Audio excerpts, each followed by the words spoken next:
Halo, perkenalkan nama saya Bernika Simanjuntak, NPM 2101010009. Di sini saya dari kelompok 13 akan menjelaskan latar belakang pendidikan IPS di Indonesia.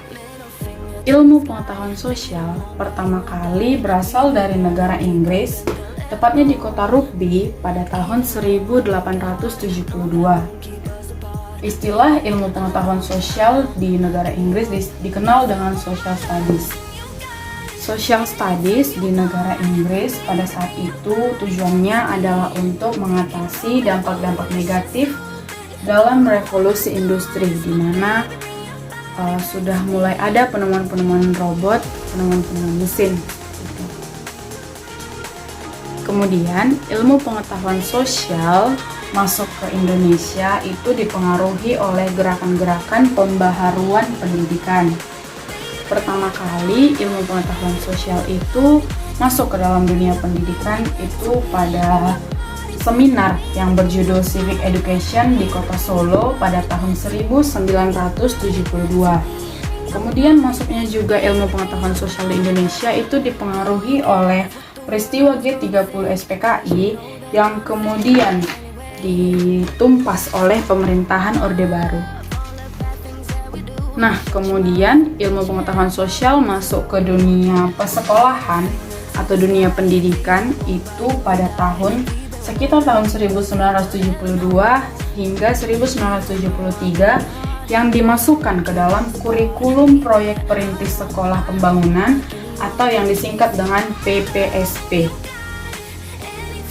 Kemudian, ilmu pengetahuan sosial dimasukkan ke dalam kurikulum pendidikan pada tahun 1975, yaitu pendidikan di sekolah dasar dan pendidikan di sekolah menengah.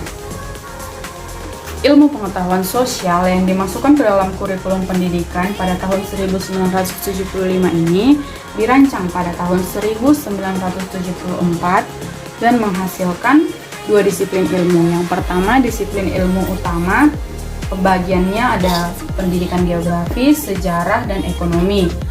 Itu sebagai disiplin ilmu utama. Kemudian untuk mata pelajaran pendamping, ada mata pelajaran sosiologi, politik, dan antropologi.